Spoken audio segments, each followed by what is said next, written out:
Herlin Cakula Andung, NIM 2318-026. Nama saya Sintani Rambujati, NIM 2318-028. Nama saya Deka Emu dengan NIM 2388043. Siklus gas dan oksigen.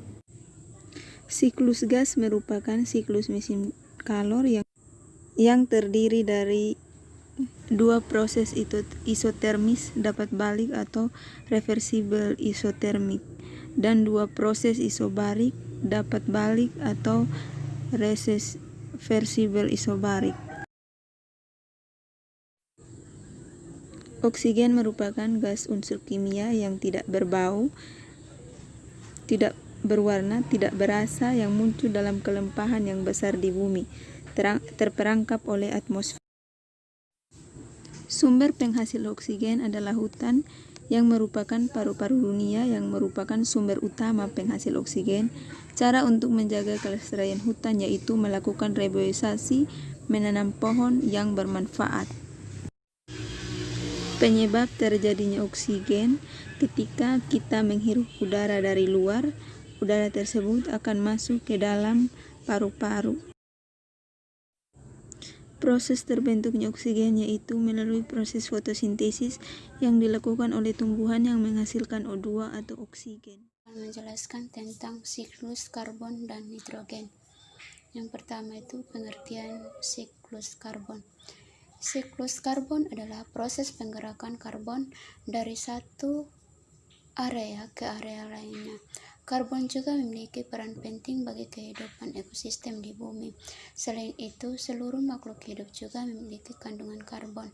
Siklus karbon adalah aliran karbon yang melewati berbagai tahap sistem di bumi, baik melalui tumbuhan, hewan, dan manusia yang terjadi secara alami. Yang kedua itu sumber penghasil siklus karbon. Karbon dalam atmosfer memiliki bentuk berupa karbon dioksida. Karbon dapat terbentuk akibat dua hal berikut ini, yaitu yang pertama itu karbon dari organisme. Karbon dihasilkan dari proses respirasi makhluk hidup serta dekomposisi organisme menghasilkan senyawa karbon dioksida atau CO2. Selain itu, asap dari hasil pembakaran bahan bakar kendaraan juga mengandung karbon dioksida yaitu CO2, akan dimanfaatkan oleh tumbuhan untuk proses fotosintesis sehingga menghasilkan amilum dan oksigen atau O2. Yang kedua itu sumber karbon dari alam. Aktivitas dari alam juga menghasilkan karbon, diantaranya adalah ketika terjadi peristiwa kebakaran hutan dan erupsi vulkanik pada gunung berapi. Yang ketiga itu penyebab terjadinya siklus karbon. Penyebab terjadinya adalah dalam bentuk karbon dioksida pada atmosfer yang berlebihan akan mempengaruhi terhadap perubahan iklim. Saat konsentrasi karbon dioksida meningkat, maka temperatur akan meningkat. Kemudian sebaliknya, jika konsentrasi karbon dioksida turun, maka temperatur bumi relatif rendah. Suhu bumi selalu mengalami fluktuasi mengikuti perubahan karbon dioksida yang mempengaruhi terhadap peristiwa perubahan iklim. Kondisi tersebut dimulai ketika terjadi revolusi industri, di mana terjadi pembakaran energi.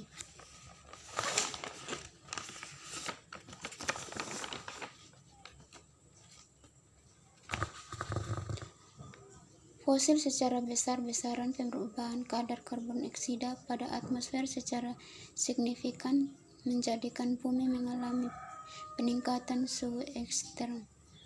Selama 25 tahun terakhir, laju kenaikan temperatur permukaan bumi mencapai 0,17 sampai 0,52 Celsius. Kenaikan tersebut mempengaruhi kehidupan makhluk hidup di bumi seperti mencairnya es di kutub, terganggu kestabilan tanah, perubahan ekosistem, bencana banjir, dan sebagainya. Prosesnya adalah yang pertama, fotosintesis. Pada proses fotosintesis pada tumbuhan, energi matahari dimanfaatkan untuk mengubah air dan karbon dioksida menjadi karbohidrat. Proses tersebut dinamakan fotosintesis acid radiation atau PAR. Dari proses tersebut, energi radiasi matahari diubah menjadi energi kimia oleh ikatan molekul karbon yang diperoleh dari gas CO2 atau karbon dioksida yang terdapat pada udara dan air. Hasil dari fotosintesis tersebut adalah senyawa glukosa 6H2O6 atau 6 atom karbon, 12 atom hidrogen, 6 atom oksigen. Dapat dikatakan bahwa molekul karbon pada nantinya akan dimanfaatkan bagi pohon untuk tumbuh dan berkembang, bertahan hidup, dan berkembang biak. Yang kedua itu respirasi. Proses respirasi tidak hanya dilakukan oleh makhluk hidup seperti hewan dan manusia. Respirasi pada tumbuhan merupakan proses kebalikan dari fotosintesis, di mana proses ini terjadi di stomata dan mulut daun untuk mengubah makanan tumbuhan menjadi energi. Stomata tumbuhan menjadi energi. Stomata tumbuhan akan menyerap oksigen atau O2 dan mengeluarkan hasil berupa karbon dioksida atau CO2. Sedangkan respirasi pada manusia dan hewan yaitu suatu rangkaian proses dimulai dari menghirup oksigen dan mengeluarkan karbon dioksida dan uap air. Energi ATP merupakan energi diperlukan bagi seluruh sel-sel tubuh. Yang kedua itu siklus nitrogen. Saya akan menjelaskan di bagian kedua itu siklus nitrogen. Pengertian siklus nitrogen. Siklus atau daur nitrogen adalah suatu proses perubahan senyawa yang mengandung unsur nitrogen yang kemudian berubah menjadi berbagai macam bentuk kimia lain. Perubahan tersebut dapat terjadi secara biologis maupun non-biologis. Yang ke B itu sumber penghasil siklus nitrogen. Siklus nitrogen sangat dibutuhkan di dalam ekologi karena jumlah ketersediaan nitrogen akan mempengaruhi terhadap tingkat ekosistem, termasuk produksi primer dan juga dekomposisi. Yang kecilnya itu penyebab terjadinya siklus nitrogen. Siklus nitrogen dapat terganggu akibat aktivitas manusia antara lain pembakaran bahan bakar fosil, penggunaan pupuk nitrogen buatan serta pelepasan nitrogen ke dalam air lembah. Yang bagian kedua-nya itu yang proses siklus nitrogennya. Nitrogen dilakukan sekitar terdapat dalam berbagai bentuk seperti nitrogen organik dan amonium, nitrogen oksida dan nitrat, nitrat dan nitrit, serta gas nitrogen anorganik. Nitrogen dalam bentuk organik ada dalam sel hidup atau organisme hidup, humus, bentuk produk pada proses dekomposisi bahan organik. Siklus nitrogen nantinya akan mengubah nitrogen dari satu bentuk ke bentuk yang lain. Yang pertama itu fiksasi nitrogen. Fiksasi nitrogen adalah proses perubahan nitrogen dari atmosfer menjadi amonia. Bakteri yang berperan dalam proses ini adalah bakteri pada akar tanaman golongan melalui fiksasi biologis. Proses fiksasi juga dapat terjadi secara kimia. Peningkatan nitrogen secara kimiawi juga dikenal sebagai proses peningkatan elektrokimia yang dibantu oleh energi dari halilintar.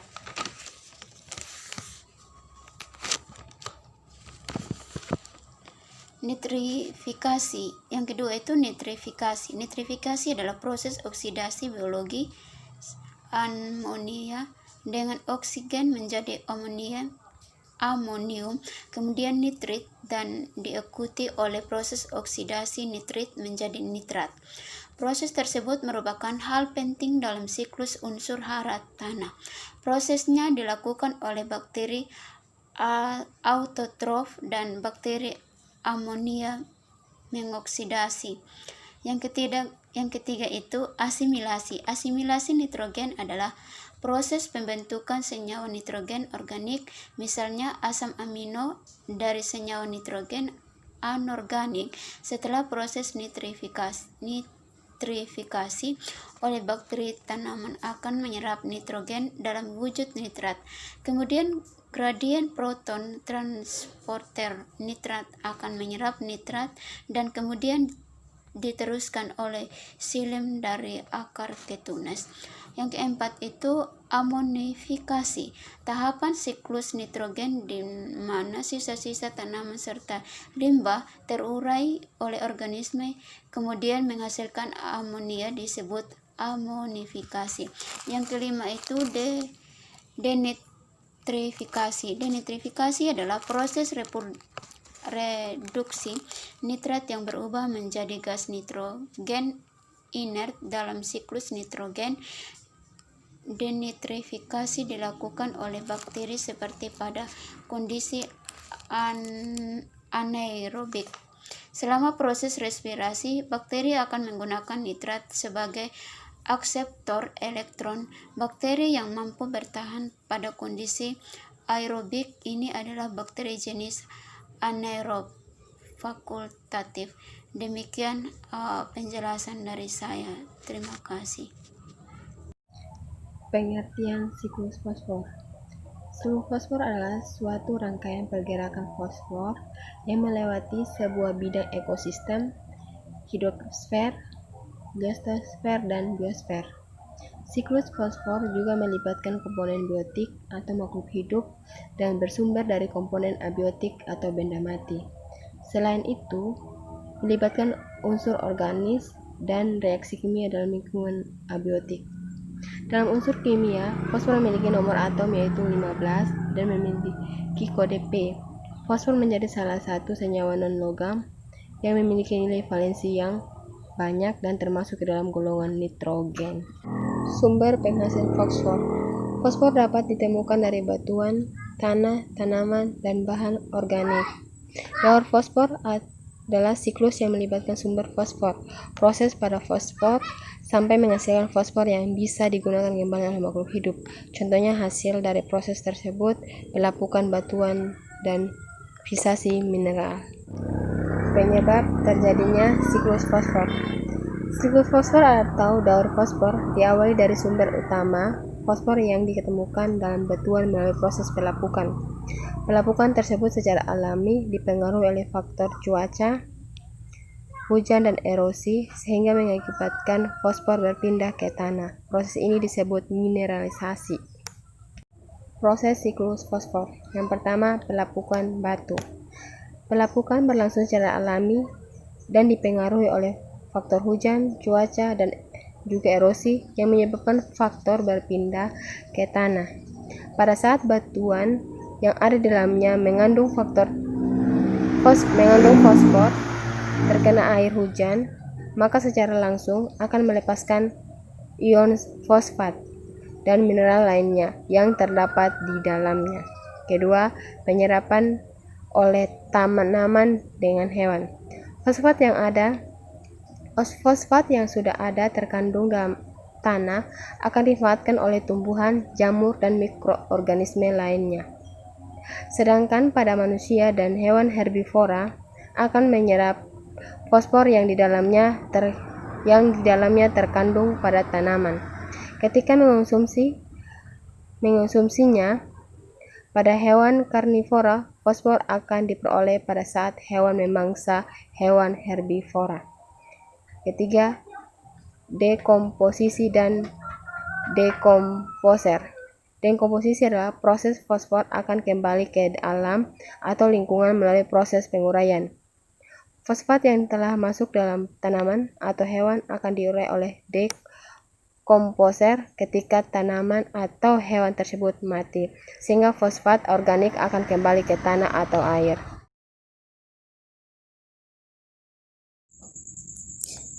Siklus hidrologi merupakan siklus atau sirkulasi air yang berasal dari bumi kemudian menuju ke atmosfer dan kembali lagi ke bumi yang berlangsung secara terus-menerus, sehingga menyebabkan air seperti tidak pernah kehabisan seperti pada gambar yang di samping. Selanjutnya yaitu tahap-tahap terjadi siklus hidrologi.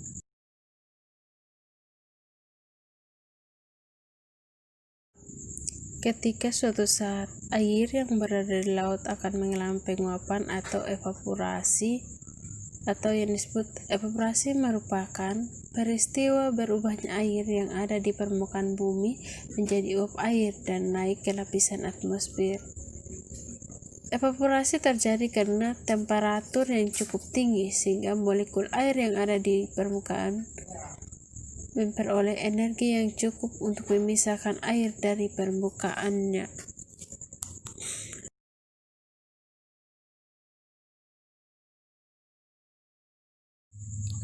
Penguapan juga terjadi pada tumbuhan atau jasad hidup yang disebut dengan transpirasi. Transpirasi juga merupakan penguapan, namun perubahan air menjadi uap air tersebut berasal dari jaringan hidup tanaman yang terletak di atas permukaan tanah.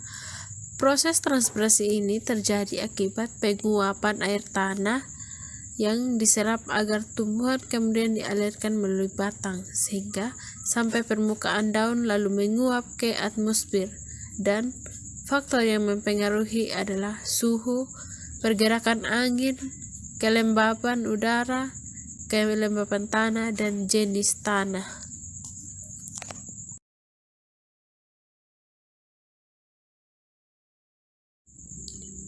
Ketika evaporasi dan transpirasi berjalan bersamaan, maka proses ini dinamakan evapotranspirasi. Dan faktor yang dapat mempengaruhi evapotranspirasi yaitu meningkatnya suhu, radiasi matahari, pergerakan angin, dan meningkatnya kelembaban.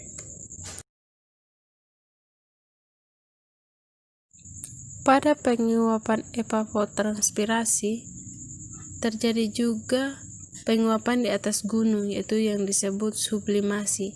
Sublimasi merupakan penguapan yang terjadi di puncak gunung di mana adanya proses perubahan es menjadi uap air tanpa mengalami fase cair terlebih dahulu.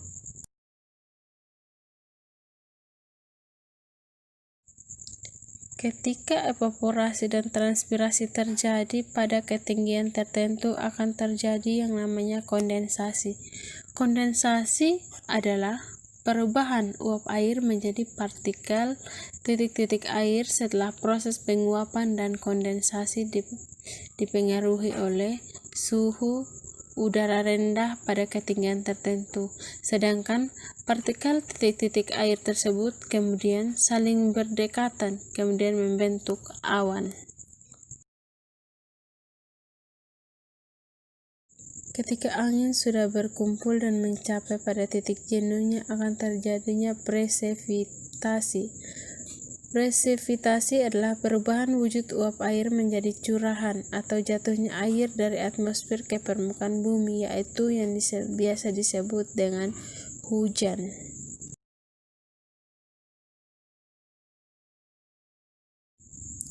Ketika air itu sudah jatuh ke permukaan bumi akan terjadi yang namanya infiltrasi.